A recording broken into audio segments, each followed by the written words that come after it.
Hello, welcome to this special interview. Today we have decided that we will discuss on the activism. Why? Because activism is the evidence of people which indicates that they are alive. In what aspects? Intellectually, mentally, morally too. The people who stands for or against any situation shows that they have any meaning to their life. Every other person has different ideologies to follow, and so they prefer for different types of activism. But what is important in activism is that it should has a clear vision, a clear ideology, and it should be done for a better, meaningful outcome. So on this topic only, our today's special guest who will be guiding us in this special interview is Dhiman Vijaymankar. Welcome to our show, sir. Thank you. He is the National President of Ambedkarite Party of India and a great academician. So let's discuss and start our today's interview. Sir, what is activism? Activism is something about, to bring a change in the world. That I will say activism.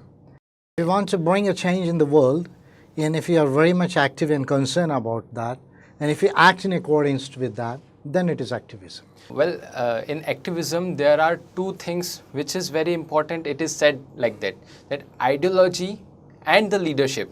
So according to you, who has more importance? There should be free thinking, I feel so, because if there is no free thought, ideology is limited for a particular purpose. Ideology is not holistic. And if you want to seriously bring a change, if a larger change, if you want to bring a very narrow change, then okay, you can be confined to a particular thought. But if you want to bring a change in the whole country and the world, then you should be a free thinker. You should not be confined to ideology. And of course, leadership is very, very important because it's the pioneer of all this. So leadership is also very important. Is there any responsibility of followers of any leader? Is it there?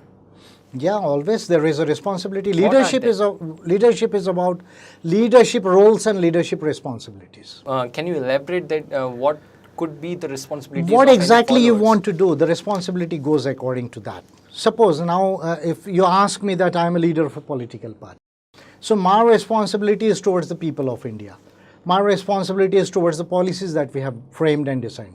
My responsibility is towards taking the people and country ahead. My responsibility is towards conducting my party in a proper manner to make the party successful. So it depends, the leadership responsibilities depend upon the role, the objective. You cannot just, have a same benchmark for all the roles of leadership. I am asking this because what we have seen in recent times that in any activism, leaders are there, but sometimes it happens that leadership becomes more important than the activism. So why this happens so? Because the leadership is not very much mindful of where the thing should go. So sometimes it happens that leaders, if they are not mindful that what are their objectives and in which direction they have to move, then sometimes activism takes a secondary fiddle and leadership becomes a pioneering aspect. Is there anything to do with followers that they should look after any leader, that is he going good or is he going towards any false direction?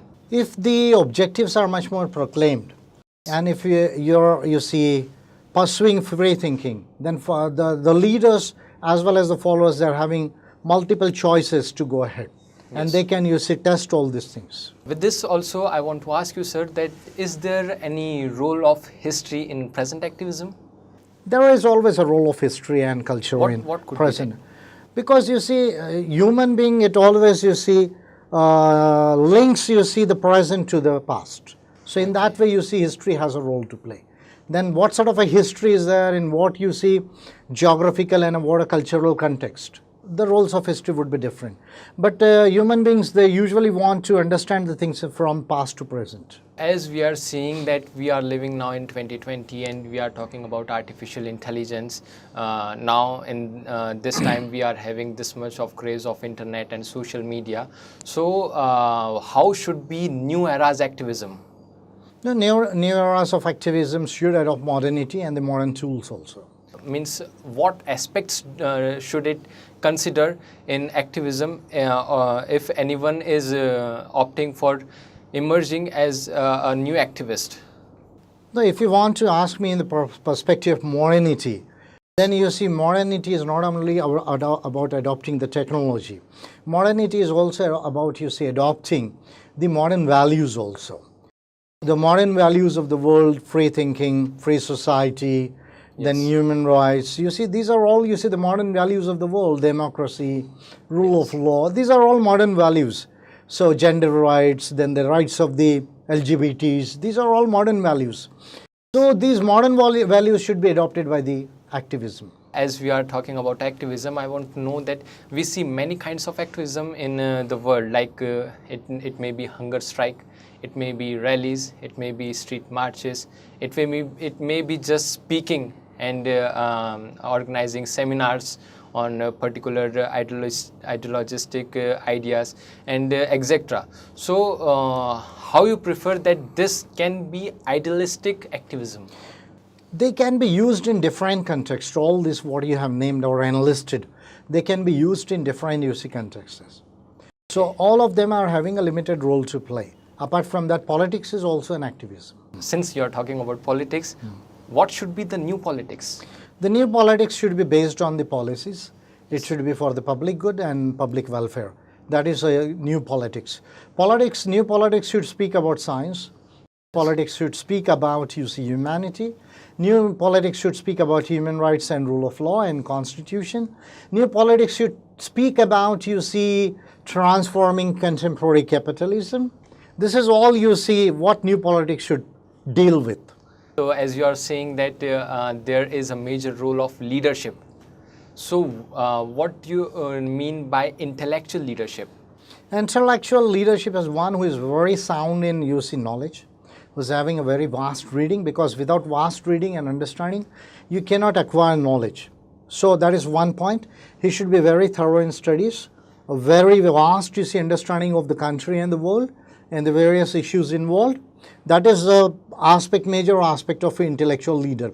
And he should be able to apply this knowledge and intelligence for bringing the change within the giving, you see, parameters and the tools available. Do you have any faith in intellectual leadership? Yeah, why not? An intellectual leader, if he's a humanitarian leader and scientific leader, will always prove to be a good leader.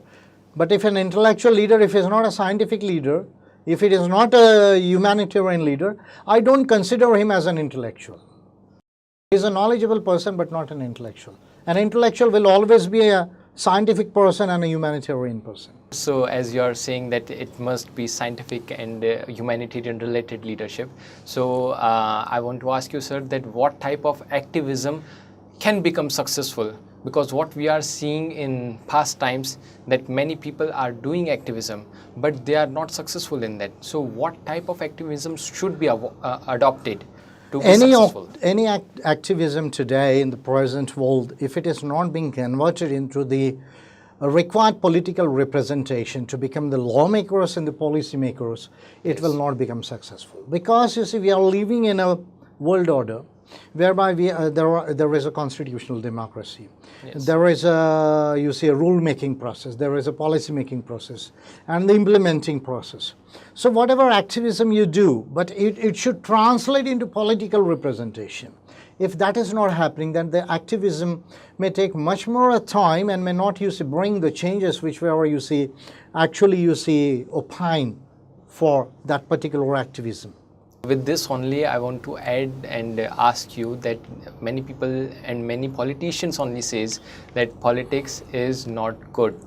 So why do they do so, and why do they say so to every party seminar and anything else? Why do politics is very good. Good people and good parties and good policies make politics good. Bad people, bad parties and bad policies make politics bad. Politics is neutral. Politics is about everything. Politics is about policies, public policies.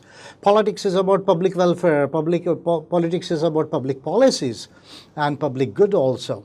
So politics has to do everything about the life on earth, human life on earth. It is up to you. How do you conduct the politics? If your politics is based on policies, if the politics is based for public good and public welfare, if your politics is based on science and humanism, on you see constitution and international law and human rights, then the politics would be good. Otherwise, you see, it would turn to be a bad politics. So since you are the leader of Ambedkarite Party of India, national president, so and you are saying about science and humanism, so is it applied in your party too? Yeah, the basis of our party is science and humanism. Cosmic humanism is the basic of our party now. Okay. We have adopted cosmic humanism. It is a major, most important aspect for API now. What about the achievements have you made till now? See, as far as you see winning the seats, we have not been successful. Let me, you see, admit this. We are trying and we may win today or tomorrow. We are very much, you see, optimistic and confident about that. But apart from that, because politics is not only about winning, you see, the seats or losing the seats. Politics is also about a discourse, a narrative that you have set in the country. So if you ask me about the discourse and narrative, and you see the constitutional methods and the methods of human rights that we have been using quite often now, because you see, I myself have prepared, you see, 16 bills and over 25 petitions.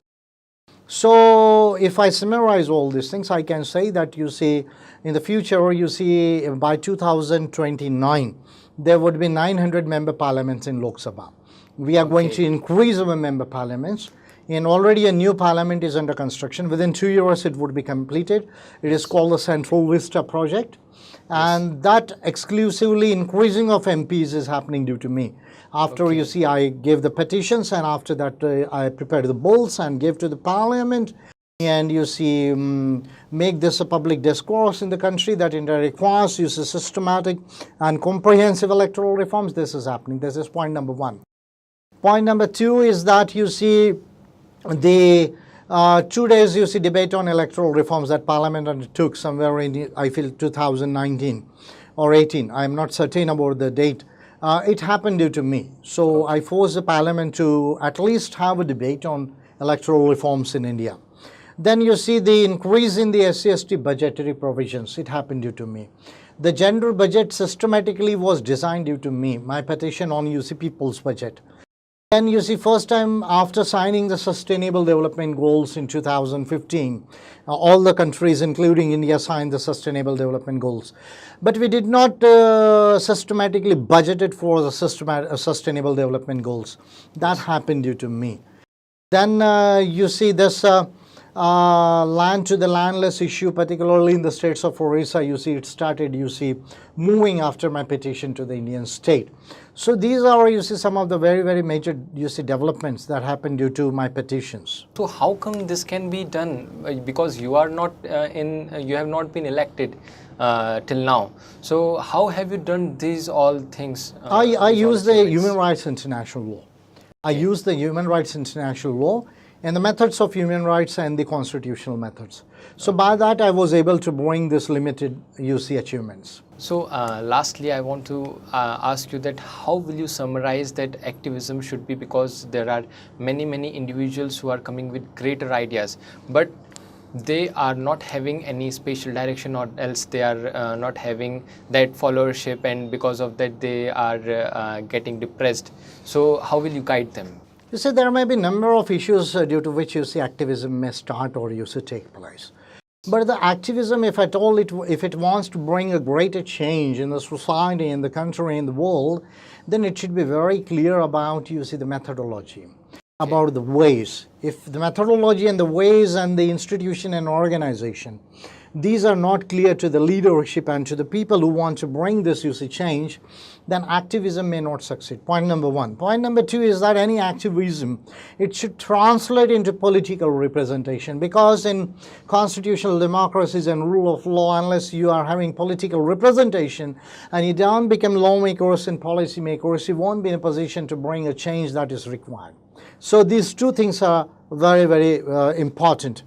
Third, I would say that activism should be very clear about science, about free thinking, about knowledge, and should apply, you see, science, free thinking, and knowledge for bringing, you see, the changes. So these three things are required. Mere activism for any particular cause, though it may be good in itself, but may not be able to bring a larger change which is required in the world. So are you talking about just India's activism, or it includes It's applicable every- for all over the world. Whatever I've said is applicable to all over the world. This was Dhiman Vijaymankar sir with us, who was guiding us on how should be the activism and the new era's activism, and he was guiding that new emerging activists, how should they drive themselves towards activism. Thank you. We'll be back with the new topic. Till then, stay connected.